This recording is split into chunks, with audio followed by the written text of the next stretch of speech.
నమస్తే, welcome to Andhraprabha. నేను రఘునందన్. బంజారా హిల్స్లో ఉన్న పెద్దమ్మ గుడి విషయంలో ఎంత రచ్చ జరుగుతుందో మనందరం చూస్తూనే ఉన్నాం. గత వారం రోజులుగా ఎంతోమంది బాధపడుతూ ఉన్నారు. అటు పెద్దమ్మ గుడిని పూర్తిగా కూల్చివేశారు. అంటే నిజానికి అదొక చిన్న గుడే, గ్రామదేవత, కానీ ప్రతిష్ఠ చేసుకుని తరతరాలుగా తాతల కాలం నుంచి వస్తున్న గుడి.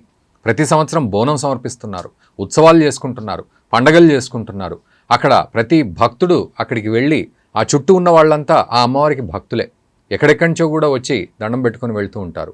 అట్లాంటి బంజారాహిల్స్లో ఉన్న ఆ పెద్దమ్మ గుడిని కూల్చివేసే ప్రయత్నం చేసింది ప్రభుత్వం. ఎందుకు కూల్చివేసింది అంటే మాత్రం ఇప్పటివరకు ప్రభుత్వ అధికారులు ఎవరూ సమాధానాలు ఇవ్వట్లేదు. అక్కడ ఉన్న స్థానిక ఆఫీసర్లు కావచ్చు, లేకపోతే ఆర్డర్స్ ఏమైనా ఇచ్చారా అంటూ కలెక్టర్ కానీ ఎవ్వరూ కానీ ముందుకు రావట్లేదు. ఇవన్నీ కూడా మనం మాట్లాడదాం. మనతో పాటు హిందూ జనజాగృతి సమితి స్టేట్ కోఆర్డినేటర్ చేతన్ గాడి గారు ఉన్నారు. చేతన్ గారు నమస్తే అండి. నమస్కారం. Welcome to Andhra Prabha. ధన్యవాదాలు. నమస్కారం.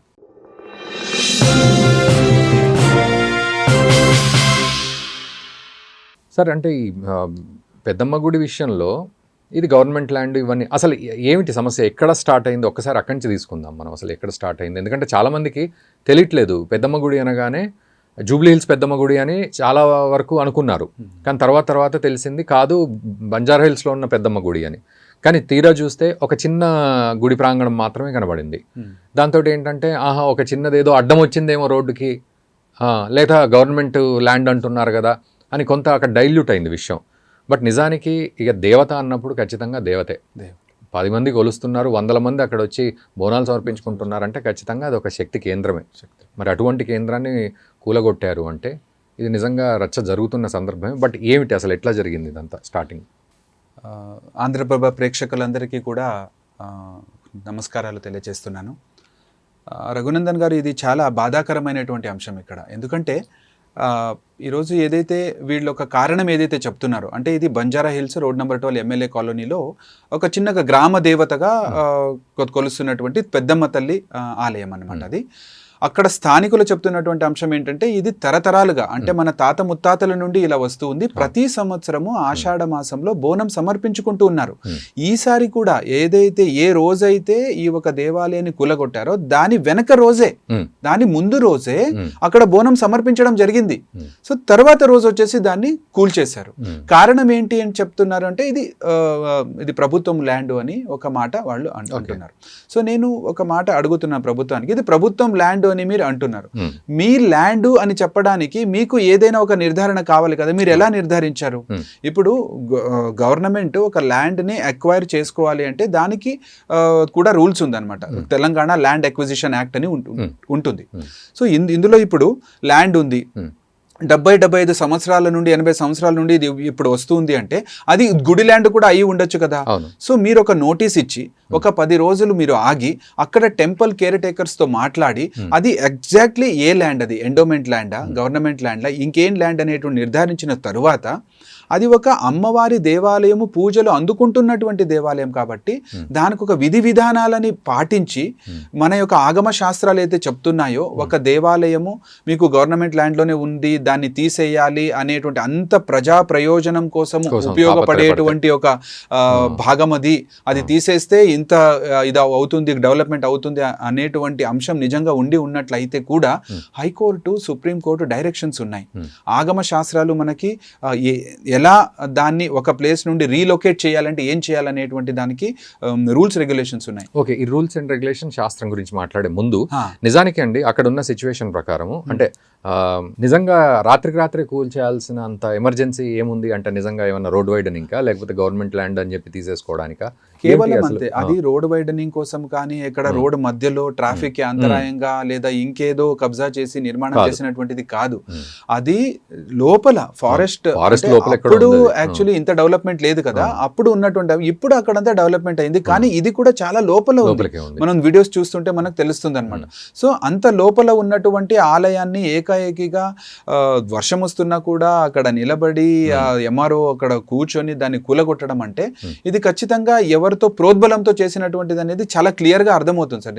ఎందుకంటే ఇక్కడ వీళ్ళు ఎవరిని అడగకుండా ఏ రకమైనటువంటి సజెషన్స్ తీసుకోకుండా గవర్నమెంట్ రూల్స్ని కూడా పక్కన పెట్టి వీళ్ళు దాన్ని పూర్తిగా డెమాలిష్ చేశారు. అంటే ఇందులో గవర్నమెంట్కి ఎందుకు ఇంత అత్యుత్సాహంగా వాళ్ళు చేశారనేటువంటిది ఇప్పటికీ కూడా అర్థం కాని పరిస్థితి. మేము కలెక్టరేట్ దగ్గర కూడా వెళ్ళి మెమరాండం ఇచ్చొచ్చాం. సో ఇది ఈ రకంగా జరిగింది అంటే దీని మీద మేము యాక్షన్ తీసుకుంటాము, మేము చూస్తున్నాం, మేము చేస్తున్నాం అంటున్నారు. కానీ ఎంఆర్ఓ గారికి కూడా మేము డైరెక్ట్ సవాల్ చేశాము మీడియా ముఖంగా, మీకు కలెక్టర్ ఆర్డర్స్ ఉన్నాయా దీన్ని మీరు కూల్చడానికి కలెక్టర్ ఆర్డర్స్ ఉంది అని మీరు స్పష్టంగా చెప్పండి అంటే ఒక వారమైనా కూడా దాని మీద ఇప్పటి వరకు ఏమీ స్పష్టత లేదు. ఇది ఏదో ఒక రహస్యం దీని వెనక ఉంది. ఇప్పుడు అక్కడ గజం 3 లక్షల రూపాయలు అని కూడా చెప్తున్నారు. సో అలా ఎవరిదైనా అక్కడ నిర్మాణం చేయడానికో లేదా దాన్ని ఇంకెవరికో ఇవ్వడానికో అనుకున్నటువంటి ల్యాండ్ 12 ఎకరా ల్యాండ్ ఉంది అని కూడా చెప్తున్నారు. సో ఇవన్నీ కూడా ఇప్పుడు ఇక్కడ నిర్మాణం జరిగితే దాని అన్నిటికీ కూడా అంతరాయం వస్తుంది అనేటువంటి ఉద్దేశంతో ఎవరి యొక్క ఫోర్స్ఫుల్లీ ఇది చేపించిన రియల్ ఎస్టేట్ కోసం ముట్టుకున్నారని ఎట్లా అర్థం చేసుకోవాలి? అట్లా కూడా ఉంది అనేటువంటిది ఇది ఇప్పుడు మనకి బయట వస్తూ ఉంది. ఎందుకంటే అక్కడ ఒక గజము 2 నుండి 3 లక్షల రూపాయల వరకు వస్తుంది అని చెప్తున్నారు. కాబట్టి ఇక్కడ ఇప్పుడు అంటే ఇప్పటి వరకు పర్మనెంట్ స్ట్రక్చర్ లేదు ఆ అమ్మవారికి, కేవలము ఇది మాత్రమే ఉంది, విగ్రహం మాత్రమే ఉంది. ఇప్పుడు వీళ్ళు ఒక 4-5 రోజుల క్రితమే ఒక స్లాబ్ వేశారు.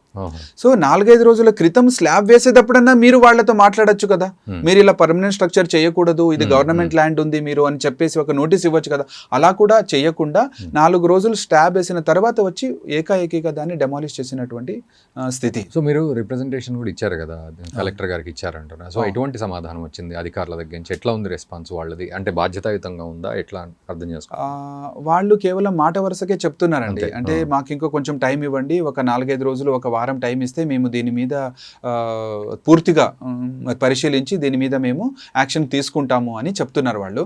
కానీ మేమే చెప్తున్నామంటే ప్రభుత్వమే దగ్గరుండి కూల్చింది కదా, ఎంఆర్ఓ గారే అక్కడ నిలబడి కూల్చేశారు కదా, మీకు ఏ ఆర్డర్స్ ఉండి మీరు అలా చేస్తున్నారు దాన్ని అయినా స్పష్టంగా చెప్పండి అంటే దాని గురించి కూడా ఇప్పటి వరకు ఏ సమాధానం అనేటువంటిది రాలేదు. బట్ చాలా వరకు పోలీసులు మాత్రం అక్కడ ఉండి వచ్చిన వాళ్ళని అడ్డుకోవడం, వీలైతే నేతలను అరెస్ట్ చేయడం, హౌస్ అరెస్ట్ చేయడం, ఇలాంటివన్నీ అయితే చేస్తున్నారు. కంప్లీట్లీ జరుగుతూనే ఉంది. పోలీస్ ఫోర్స్ అక్కడ పెట్టి ఎవరికి వాళ్ళని పూర్తిగా అంటే మీకు స్టార్టింగ్ డే చేసినటువంటి ఇది ఉంటే ఏదైతే ప్రొటెస్ట్ ఉందో అప్పుడైతే 70-80 మందిని మీకు బొల్లారం స్టేషన్ లో వాళ్ళు తీసుకెళ్లిపోయారు. సో అంటే పూర్తిగా ప్రభుత్వం అంతా కూడా సహకరించుకొని వాళ్ళ పోలీస్ డిపార్ట్మెంట్, ఇటు ఎంఆర్ఓ వీళ్ళందరూ కూడా అందులో ఉన్నారు సార్. అంటే ఎవరితో డైరెక్షన్స్ ఖచ్చితంగా ఉంది అనేటువంటిది ఇక్కడ చాలా క్లియర్ గా అర్థమైపోతుంది. సో మేమేం అడుగుతున్నామంటే సార్, ఇప్పుడు ఈ ఒక తెలంగాణ ప్రభుత్వం ఏదైతే ఉందో ఇందులో కొన్ని వేల కోట్ల రూపాయలు ఈ మన దేవాదాయ ధర్మదాయ శాఖ అంటే మన ఎండోమెంట్ డిపార్ట్మెంట్ నుండి కొన్ని వేల కోట్ల రూపాయలు గవర్నమెంట్కి వస్తున్నాయి కదా ఆదాయము. సో అంత ఆదాయం మీరు ఒకవైపు నుండి దేవాలయం నుండి తీసుకుంటున్నారు, ఇంకొక వైపు నిర్దాక్షణ్యంగా ఎటువంటి నోటీస్ ఇవ్వకుండా హిందువుల మనోభావాలకి ఏ రకమైనటువంటి రెస్పెక్ట్ ఇవ్వకుండా తీసుకెళ్లి కూల్చేస్తున్నారు కదా, ఇది ఎక్కడ న్యాయము? భాగ్యనగర్లో, హైదరాబాద్లో మీకు షేక్పేట్ ఎంఆర్ఓ చేసింది కదా, ఇది షేక్పేట్లో నేను అడుగుతున్నా, షేక్పేట్లో ఎక్కడ కూడా గవర్నమెంట్ ల్యాండ్ని కబ్జా చేసినటువంటి వేరే స్ట్రక్చర్స్ లేవా? లేదా మసీదులు కానీ దర్గాలు కానీ రోడ్ మధ్యలో ఏదైతే ఉంటుందో అవి మీకు కనిపిస్తలేదా? మరి దాని మీద ఎందుకు యాక్షన్ తీసుకోవట్లేదు? దాని మీద యాక్షన్ తీసుకోండి, ఒకటి తీసుకొని చూపించండి మీకు ధైర్యం సాహసం ఉంటే. సో హిందువులు ఏమి చెయ్యరు అనేటువంటి ఒక భావన మీకు.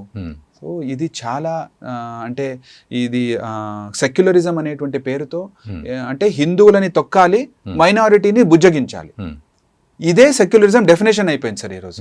సో దేవాలయాల సందర్భంలో ఇది ఒకటే కాదు కదా, ఎన్నో సందర్భాలలో దేవాలయాల మీద దాడి జరిగింది. బట్ మనం అనుకుంటున్నట్టు అక్కడ రోడ్డు వైడనింగ్ సమస్య కూడా కాదు కదా, ఒకవేళ అది ఉంది అంటే వెంటనే ఏదో దాని మీద ఒక డిస్కషన్ ఉంటది.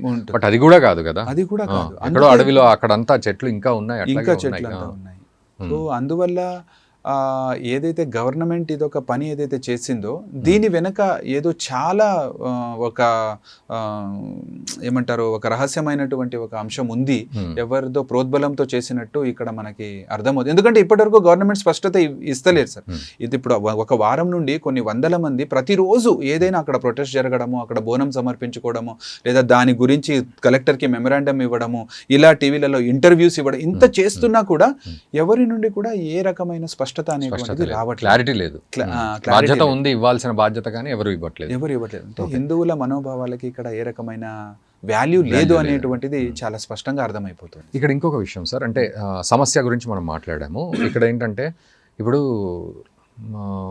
మనం అనుకుంటున్నట్టుగా శక్తి కేంద్రాలు ఇవన్నీ, అవును, అమ్మవారు కానీ లేకపోతే వెలిసిన విగ్రహాలు స్వయంభూలు కానీ లేదా ప్రతిష్ట చేసినవి కానీ, సో ఈ అమ్మవారు కూడా ఒక శక్తి కేంద్రమే. సో నిజానికి ముట్టుకున్నారు దాన్ని, అనవసరంగా ముట్టుకున్నారు, అనుకోకుండా తనతో పెట్టుకున్నారు ఇక్కడ. సో మన పద్ధతుల్లో కనుక ఆలోచిస్తే ఇది కరెక్ట్ చర్య అయితే కాదు, దానికి ప్రతిచర్య ఏ రకంగా ఉంటుందో ఎవరికి తెలియదు. సో నిజానికి అంటే అమ్మవారి ప్రాశస్త్యం ఎట్లాంటిది ఇప్పుడు అక్కడ అమ్మవారి విగ్రహ ప్రాశస్త్యం? సార్ ఇప్పుడు ఎలా ఉంటుంది అంటే గ్రామ దేవతలు అనేటువంటిది చాలా పవర్ఫుల్. ఇప్పుడు ఇక్కడ తెలంగాణ వరకు మనం చూసుకుంటే బోనాలు అనేటువంటిది ఎంత ఒక ప్రాశస్త్యము చెంది అంటే 600 సంవత్సరాల క్రితమే పల్లవరాజు కాలంలో తెలుగు నేలపై ఈ ఒక బోనాలు పండగ ప్రాశస్త్యం అందుకుంది అని చెప్తారు. అలాగే 15th సెంచురీలో కృష్ణదేవరాయలు కూడా ఏడుకోల ఎల్లమ్మ నవదత్తి ఆలయాన్ని నిర్మాణం చేసి వాళ్ళు బోనం సమర్పించుకున్నారు అనేటువంటిది కూడా మనకు చెప్తున్నారు. 1813లో ఎప్పుడైతే హైదరాబాద్ సికింద్రాబాద్ ప్రాంతంలో ప్లేగు వ్యాధి విస్తరించింది, ఆ సమయంలో ఇక్కడ ఉన్నటువంటి ఒక సైనిక బెటాలియన్ మధ్యప్రదేశ్లో ఉన్నటువంటి ఉజ్జయిని మహాకాళి అమ్మవారి దగ్గర వెళ్ళి అక్కడ వాళ్ళు ప్రార్థన చేసుకున్నారు, ఈ రకంగా ఇక్కడ ప్లేగు వ్యాధి ఉంది, దీన్ని మీరు దూరం చేస్తే మీ స్వరూపాన్ని మేము అక్కడ విగ్రహ రూపకంగా మేము ప్రతిష్టాపించుకొని మీకు బోనం సమర్పించుకుంటామని. ఆ ఒక ప్రార్థనని విని అమ్మవారి యొక్క కృపతో 4-5 రోజుల్లోనే ఇక్కడ ప్లేగు వ్యాధి ఆగిపోయింది. అది మనకు చరిత్ర చెప్తుంది. అందువల్ల అక్కడ నుండి మహాకాళి అమ్మవారి స్వరూపంగా ఇక్కడ వాళ్ళు విగ్రహ ప్రతిష్టాపన చేసుకుని బోనం సమర్పించుకున్నారు. అంటే ఇంత ప్రాశస్త్యం కలిగినటువంటి అమ్మవారి యొక్క స్వరూపం ఇది, ఇక్కడ ఇంత మహిమ కూడా ఉంది దీనికి. సో ఇలా అంటే ప్రతి సంవత్సరము బోనం సమర్పించుకుంటున్నటువంటి ఆ ఒక పెద్దమ్మ తల్లి ఆలయాన్ని వీళ్ళు ఏదైతే కూల్చేశారో నిర్దాక్షిణ్యంగా, ఇది చాలా వరకు తప్పు చేశారు సార్ వీళ్ళు. ఇందులో ఇప్పుడు అది ప్రాణ ప్రతిష్టాపన అయి ఉండొచ్చు, వాయు ప్రతిష్టాపన అయి ఉండొచ్చు, లేదా ఆగమ శాస్త్రాల ప్రకారంగా అక్కడ ప్రతిష్టాపన చేసి ఉండొచ్చు, లేదా గ్రామదేవత అంటే దానికి ఇలా ప్రతిష్టాపన అనే రూల్స్ లేకపోవచ్చు. కానీ ఈ ఒక ప్రతిష్టాపన చేసినటువంటి దేవతలకి ఎంత ఒక మహత్వం ఉంటుందో దానికన్నా ఎక్కువ ప్రాశస్త్యము గ్రామదేవతలు ఉన్నారు. ఎందుకంటే మన ఇంట్లో ఏ ఒక శుభకార్యం మనం చేసుకున్నా కూడా ముందు ఆ గ్రామదేవతకి వెళ్ళి మనము ముడుపు సమర్పించుకుంటాం. ఆ గ్రామ రక్షణ దేవతగా మనం దాన్ని చూస్తూ ఉంటాం కదా. అలాంటి గ్రామ దేవతలు అంత హిందువుల ఒక మనోభావాలు, ఆ ఒక ధార్మికమైనటువంటి ఒక ఏమంటారు బాండేజ్ ఉన్నటువంటి 100% డౌటే లేదు. ఇప్పుడు మనం వనదేవతలు అంటాము, సమ్మక్క సారక్క ప్రపంచంలోనే ఒక ట్రైబల్ జాతర అంతా ప్లస్ ఈ గ్రామ దేవతలు కూడా చాలా పవర్ఫుల్. అవును, ఎన్నో నిరూపణలు కూడా జరిగాయి, ఉన్నారు అనేది.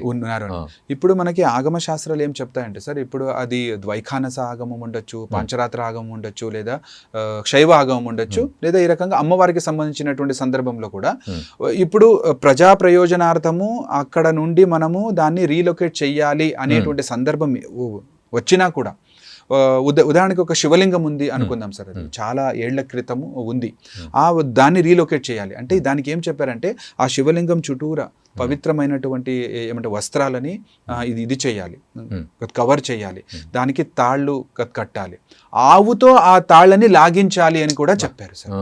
ప్రోక్రేనర్ తీసుకొచ్చి దాన్ని బుల్డోజర్ తీసుకొచ్చి డెమాలిష్ చేసి, లేదా నాకు నచ్చినట్టుగా తీసుకుని పక్కన పెట్టి అట్లా చేయడానికి వీల్లేదు. అది ఆ ఒక ధర్మానికి, ఆ ఒక సంస్కృతికి వాళ్ళు పూర్తిగా హాని కలిగించిన వాళ్ళు అవుతారు. ఈ సందర్భంలో అలాగే జరిగింది. అమ్మవారిని వీళ్ళకి నచ్చినట్టుగా దాన్ని అక్కడ నుండి తీసేశారు. ఈ రోజు మీరు అక్కడికి వెళ్తే అమ్మవారు అక్కడ ఉండేవారా అనేటువంటి ఒక సందేహం వస్తుంది. దాన్ని తీసుకెళ్లి ఫిలం నగర్ లో కట్టమైసమ్మ దేవాలయంలో పెట్టేశారంట. తహసీల్దారు అక్కడికి వెళ్ళి పెట్టారు. అంటే నువ్వు ఎవరి చేతినో తీపిచ్చేస్తున్నావు, నీకు నచ్చిన చోటుకి వెళ్ళి దాన్ని పెట్టేస్తున్నావు అంటే అసలు ఏ రకమైన రూల్స్ ఇక్కడ పాటించలేదు. వల్ల ఆ ఎంఆర్ఓ అనితారెడ్డి ఎవరైతే ఉన్నారో వాళ్ళ మీద చాలా స్ట్రిక్ట్ యాక్షన్ దీని మీద తీసుకోవాల్సినటువంటి అవసరం ఉంది. ఆమెని సస్పెండ్ కూడా చేయాలని మనం ఈ సందర్భంలో డిమాండ్ చేస్తున్నాం. ఎందుకంటే ఆమె ఒక హిందువుగా ఉండి కనీసము దాని మీద అవగాహన లేకుండా ఈ రకంగా ప్రవర్తిస్తూ ఉన్నారంటే ఖచ్చితంగా ఇదేదో అంటే నిజానికి మీరు అన్న ప్రకారము అటు ఐదర్ గవర్నమెంట్ ఆర్డర్స్ అన్నా ఫాలో కావాలి, దాన్ని చూపెట్టాలి. అవును, లేదా శాస్త్రం అన్నా ఫాలో కావాలి, Follow కావాలి. దాన్ని ఆ, గౌరవించాలి, గౌరవం లేదా రెండు చేయాలి. రెండు చేయాలి. తెలివి బాగా ఉండగలిగితే మాత్రం. ఈ రెండు లేకుండా అన్నట్టుంది ఇప్పుడు సిచ్యువేషన్. అవును సార్, ఎందుకంటే ఇలాంటి ఎన్నో ఇది ఉంది కదా. నేను నారాయణగూడలో ఉంటాను. నారాయణగూడలో నేను 15-20 సంవత్సరాల నుండి ఉన్నాను. 5 సంవత్సరాల క్రితం అక్కడ ఒక దర్గా లేదు, YMCA సర్కిల్ దగ్గర ఇప్పుడు రోడ్ మధ్యనే బీచ్ అక్కడ ఒకటి, ఇప్పుడు అక్కడ ఒక చెట్టు ఉంది, దానికి ఏమంటారు గ్రీన్ కలర్ది ఫ్లాగ్ వాళ్ళంతా ఇది ఇచ్చేశారు. ఇప్పుడు 3-4 సంవత్సరాల నుండి అక్కడ పెద్ద ఎత్తున కార్యక్రమాలు జరుగుతాయి.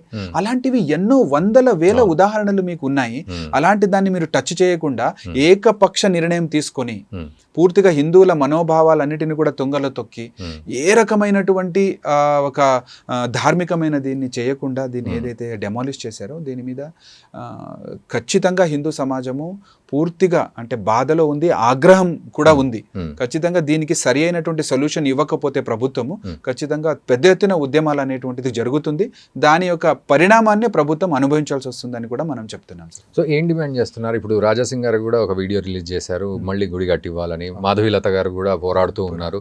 సో నేతలందరూ కూడా అక్కడికి వచ్చి కొంత పరామర్శతో పాటు పోరాటము ఇవన్నీ చేస్తూ ఉన్నారు. సో ఏంటి ఇప్పుడు ఉన్న డిమాండ్ ఏంటి అంటే ప్రభుత్వానికి ఎట్లా డిమాండ్ చేస్తున్నారు? ప్రభుత్వానికి డైరెక్ట్ గా మనము 2 డిమాండ్స్ చేస్తున్నాము. ఒకటి ఏమంటే ఆ MRO ఏ రూల్స్ ని పాటించకుండా, అంటే ఇటు కోర్టు డైరెక్షన్స్ ని కూడా ఆమె పాటించలేదు, గవర్నమెంట్ ఆర్డర్స్ ని కూడా చూపించట్లేదు. అందువల్ల ఆమె మీద స్ట్రిక్ట్ ఇది డిసిప్లినరీ యాక్షన్ అనేటువంటిది ఉండాలి. రెండోది, ఇవేమీ నియమాలు పాటించకుండా అది చేశారు కాబట్టి అదే ప్లేస్ లో ఎక్కడైతే వాళ్ళు కూలగొట్టారో అదే ప్లేస్ లో మళ్ళీ పునర్ప్రతిష్టాపన చేసి ఇవ్వాలి. అక్కడ ఆ ఒక దేవాలయానికి ఎంత ప్లేస్ అవసరమో, ఒక 1000 గజాలు ఉండొచ్చు, అంత ప్లేస్ అక్కడ ఇచ్చి ఆ అమ్మవారిని పునర్ప్రతిష్టాపన చేయాలని మేము కోరుకుంటున్నాం. అంటే దాన్ని డిమాండ్ కూడా చేస్తున్నాం. ఎందుకంటే ఈరోజు మీరు చూడండి, ఎండోమెంట్ డిపార్ట్మెంట్ నుండి, దేవాదాయ ధర్మదాయ శాఖ నుండి కొన్ని లక్షల కోట్ల రూపాయలు ప్రభుత్వానికి ఆదాయం ఉంది. వక్ఫ్ ల్యాండ్ నుండి ఒక్క పైసా మీకు ఆదాయం ఉందా? చర్చ్కి సంబంధించినటువంటి కొన్ని వేల ఎకరాలు ఉన్నాయి. లేదా చర్చ్ నుండి గవర్నమెంట్ కి ₹1 ఆదాయం ఉందా? లేదు. కానీ ఇక్కడ హుండీలలో డబ్బులు ఏదైతే వస్తూ ఉందో ప్రభుత్వము ప్రత్యక్షంగా పరోక్షంగా దాన్ని ఉపయోగిస్తుంది. అలా ఉన్నప్పుడు, అంత ప్రయోజనం పొందుతున్నప్పుడు ఖచ్చితంగా ఇక్కడ ఒక 1000 గజాలు గవర్నమెంట్ తన ల్యాండ్ ఇస్తే పోయిందేముంది? అమ్మవారి కోసం మీరు ఇస్తున్నారు కదా. ఇలా చేయడం అరిష్టం కూడా. ఈ రకంగా అమ్మవారిని, గ్రామ దేవతని ఎక్కడ పడితే అక్కడ తీసుకెళ్లి పెట్టడము, డెమాలిష్ చేయడం వల్ల గవర్నమెంట్ కూడా మంచిది కాదు. అందువల్ల వాళ్ళు మళ్ళీ పునర్ప్రతిష్టాపన చేసి ఇవ్వాలి అని ఖచ్చితమైన డిమాండ్ చేస్తున్నాము. ఒకవేళ శాస్త్ర ప్రకారం గనక ఇప్పుడు జరిగింది తప్పు కదా, సో అది ఎలాంటి దోషానికి దారితీస్తుంది? ఇప్పుడు ఎలా అవుతుంది అంటే ఆ రకమైనటువంటి ఆగమ శాస్త్రాలని వాళ్ళు పక్కన పెట్టి కంప్లీట్లీ ఇక్కడ రాంగ్ రూట్ లో వాళ్ళు వెళ్ళారు కాబట్టి ఆ గ్రామానికి అరిష్టం అయ్యేటువంటి ఇది ఉంది. ప్రభుత్వము కూడా ఖచ్చితంగా దీని యొక్క ఏమంటారు ఆ ఒక రాంగ్ రిజల్ట్స్ ని వాళ్ళు కూడా అది అనుభవించాల్సి వస్తుంది. ఆ గ్రామంలో ఉన్న ప్రజల యొక్క సంక్షేమము వాళ్ళకి ఏ రకంగా ఇది కాకుండా ఉండాలి అంటే ఖచ్చితంగా గౌరవప్రదంగా. కరెక్ట్. ఇప్పుడు గ్రామంలో ఉన్న వాళ్ళు కూడా బాధపడుతున్నారు కదా. ఇప్పుడు మనం వీడియోస్ చూసాము, చాలా వస్తూ ఉన్నాయి, మనం కవర్ కూడా చేసాం. ఏంటంటే వాళ్ళు ఏడుస్తున్నారు అక్కడ. ఎప్పుడెప్పుడో తరతరాల నుంచి వస్తున్నది, మేము పండగలు చేసుకుంటున్నాం, అట్లాంటి అమ్మను అది చేశారు అని చెప్పి ఏడుస్తూ ఉన్నారు. యాక్చువల్లీ అక్కడ విగ్రహాన్ని ముట్టుకోవాల్సినటువంటి అవసరం ఉండేది కాదు సార్. ఇప్పుడు మీరు అది వీడియో చూస్తే కూడా స్లాబ్ ఏదైతే వేశారో స్లాబ్ డైరెక్ట్ గా కొట్టేయడం వల్ల డైరెక్ట్ గా వచ్చి అమ్మవారి తల మీద పడింది. అది మళ్ళీ గుణప దాంట్లో దాన్ని మొత్తము కొట్టేసి తవ్వేస్తున్నారు. అంటే అంత కక్షపూరితమైనటువంటి చర్య ఎందుకు? ఇది చాలా తప్పు. దానివల్ల గవర్నమెంట్ మరి అక్కడ గ్రామానికి అన్నిటికీ కూడా అది అరిష్టం జరుగుతుంది. అందువల్ల దాన్ని మళ్ళీ ప్రాణ ప్రతిష్టాపన ఎందుకంటే ప్రాణ ప్రతిష్టాపన చేసినటువంటిది అని మేము అనుకుంటున్నాం. ఎందుకంటే 70-80 సంవత్సరాల నుండి వస్తుందంటే, తరతరాలుగా వస్తుందంటే ఖచ్చితంగా ఎట్లా శక్తిని అక్కడ కేంద్రీకరించారు. ప్రతిష్ట అది జరిగే ఉంటుంది. అందువల్ల ప్రతిష్టాపన జరిగినటువంటి ఒక విగ్రహాన్ని, మూర్తిని ఒక దగ్గర నుండి ఇంకొక దగ్గర తీసుకెళ్ళాలి అంటే కూడా చాలా దానికి ప్రొసీజర్ ఉంటుంది. బాలాలయం నిర్మాణం చేయాలి, అక్కడ పెట్టాలి, అదంతా అయిన తర్వాత మళ్ళీ పునర్ప్రతిష్టాపన చేస్తారు. ఇవన్నీ కూడా అంటే ఇవన్నీ చాలా దూరం సార్. యాక్చువల్లీ వాళ్ళు కనీసము గవర్నమెంట్ చెప్పిన కోర్టు డైరెక్షన్స్ అన్న వాళ్ళు ఫాలో చేసి నోటీస్ ఇచ్చి 10 రోజులు ఒక గడువు ఇచ్చి వాళ్ళతో మాట్లాడేటువంటి పరిస్థితి కూడా లేదు ఈ రోజు. మరి ఇన్ని హిందూ సంఘాలు అందరూ కూడా వెళ్ళి మెమొరాండంలు ఇస్తూ అన్ని రకాలుగా వాళ్ళకి ఇది చేస్తున్నా కూడా ఇప్పటి వరకు ఎందుకు సమాధానం ఇస్తలేదు వీళ్ళు? సో ఎందుకంటే హిందువులంటే అంత చులకననా? ఉమ్, సో ఖచ్చితంగా హిందూ సమాజము సంఘటితం కావాలి. ఈ సందర్భంలో ఖచ్చితంగా ఒక తగు గుణపాఠం నేర్పించాలి అని చెప్పేసి కూడా మనం హిందూ ఇప్పుడు ప్రతిదానికి సమాధానం అయితే రేవంత్ రెడ్డి గారు చెప్పలేరు. ఎందుకంటే మనం జనరల్గా జనరల్ ఇటు రేవంత్ రెడ్డి గారికో అటు చంద్రబాబు నాయుడుకో మోదీకో ఆపాదిస్తూ ఉంటాం. బట్ ఇక్కడ ప్రతిదానికి ఆయన అయితే సమాధానం చెప్పలేరు. బట్ ఇక్కడ సమాధానం చెప్పాల్సిన వాళ్ళు ఎవరు అని ఎట్లా మనం అర్థం చేసుకోవాలి ఈ సిచ్యువేషన్ లో? అంటే ఇప్పుడు రెవెన్యూ డిపార్ట్మెంట్ నుండి ఇది జరిగింది కదా, ఎంఆర్ఓ ఇది చేశారు. సో కలెక్టర్ సమాధానం ఇవ్వాలి. మీరు ఎలా చేశారు, ఎందుకు చేశారు, మీకేం ఆర్డర్స్ ఉన్నాయి అనేటువంటిది కలెక్టర్ గారు ఇమీడియట్ గా సీన్ లో వచ్చి వాళ్ళు మీడియా ముఖంగా వాళ్ళు సమాధానం ఇవ్వాల్సినటువంటి అవసరం ఉంది. సో అలా ఇప్పటి వరకు సమాధానం ఇస్తలేరు కదా. Collector has to take the responsibility. ఎందుకంటే ఇది ల్యాండ్కి సంబంధించి గవర్నమెంట్ ల్యాండ్ అని చెప్తున్నారు కాబట్టి రెవెన్యూ డిపార్ట్మెంట్లో పై అధికారులు ఖచ్చితంగా వచ్చి మాట్లాడాలి. అంటే ఇప్పుడు ఈ డిపార్ట్మెంట్కి సంబంధించిన మినిస్టర్ ఉండొచ్చు, వాళ్ళు కూడా వచ్చి అక్కడ మాట్లాడాలి కదా. మరి ఇప్పుడు ఎండోమెంట్ డిపార్ట్మెంట్ వాళ్ళు కూడా విగ్రహాన్ని ఎట్లా పడితే అట్లా తీసుకెళ్లి ఇంకొక దేవాలయంలో ఎట్లా పెడితే మీరు అట్లా చేస్తారు, అట్లా చేయకూడదు. కనీసము దేవాదాయ ధర్మాదాయ శాఖలో ఉన్నటువంటి ఆగమ పండితులన్నా మీరు కన్సల్ట్ చేయాలి కదా అని వాళ్ళు కూడా మాట్లాడొచ్చు కదా. సో ఎవరు ఇందులో మాట్లాడట్లేదు అంటే ఎవరికి ఇది సంబంధం లేనటువంటి అంశమాలు అయితే. అంటే దేవీ దేవతలంటే అంత చులకనగా ఉంది కదా, అది చాలా బాధాకరమైనటువంటి అంశం సార్. మేము ప్రభుత్వము అంటే పూర్తి వాళ్ళ మీద అంటే మనం చెప్తలేము, కానీ యంత్రాంగం ఏదైతే రూల్స్ పాటించాలో అది చెయ్యట్లేదు. కాబట్టి ఇక్కడ వీళ్ళు ఏదైతే ఎంఆర్ఓ గారు చేసినటువంటి ఒక దుశ్చర్య ఏదైతే ఉందో ఇది ఆర్టికల్ 25 మరియు 26ని కూడా భంగం కల్పించి మన హిందువుల మత స్వేచ్ఛని, మన ధార్మిక స్వాతంత్రం ఏదైతే ఉందో దాన్ని కూడా హరిస్తూ వాళ్ళు ఏకపక్ష నిర్ణయం అనేటువంటిది తీసుకున్నారు. కాబట్టి ప్రభుత్వ యంత్రాంగం మొత్తం ఇందులో ఎవరెవరైతే ఇన్వాల్వ్ అయి ఉన్నారో, ఎంఆర్ఓ ఉండొచ్చు, డిఆర్ఓ ఉండొచ్చు, కలెక్టర్ ఉండొచ్చు, వీళ్ళందరూ కూడా బేషరత్తుగా క్షమాపణ కోరాలి హిందూ సమాజానికి. మరి ఎక్కడ అయితే గుడి ఉండేదో అక్కడే పునర్నిర్మాణం కూడా చెయ్యాలి అని చెప్పేసి మనము గట్టిగా ఈ ఒక డిమాండ్ అనేటువంటిది మనము చేస్తున్నాము. సో చేతన్ గారు, ఖచ్చితంగా మీరు అన్నట్లుగా ఒక సమాధానం అయితే రావాలి అని కోరుకుంటున్నాం. 100% ప్రభుత్వ అధికారుల తరఫు నుంచి ఆ ట్రాన్స్పరెంట్ సమాధానం రావాలి ఒకటి. రెండోది, మరి అక్కడ జరిగిన నష్టానికి ఏమిటి పరిష్కారము పరిహారము అనేది కూడా త్వరలో అది తేలాలని మేము కూడా కోరుకుంటున్నాం. ఎందుకంటే ఇది మీరు అన్నట్లుగా రాజ్యాంగబద్ధంగా కూడా ఆలోచించిన ఈ మనోభావాలను ఆచారాలను దెబ్బతీసే విధంగానే ఉంది. ఒకవేళ మీరు అన్నట్లు ఒకవేళ గవర్నమెంట్ ల్యాండ్లోనే ఉంది అంటే దానికంటూ ఒక చట్ట ప్రకారం ప్రొసీజర్ ఉంటుంది. అంతేగాని ఉన్న పళంగా రాత్రికి రాత్రే కూలగొట్టేసి ఏదో పెద్ద బిల్డింగ్ కట్టేస్తాం, లేదా రియల్ ఎస్టేట్ వాళ్ళకి అప్పచెప్తాం, లేదా గవర్నమెంట్ ఆఫీస్ కడతాం అని ఎంత తొందర అయితే లేదు మన దేశంలో. సో ఖచ్చితంగా ఒక సొల్యూషన్ త్వరలోనే రావాలని మేము కూడా కోరుకుంటున్నాం. థ్యాంక్ యూ వెరీ మచ్ అండి. చాలా ధన్యవాదాలండి.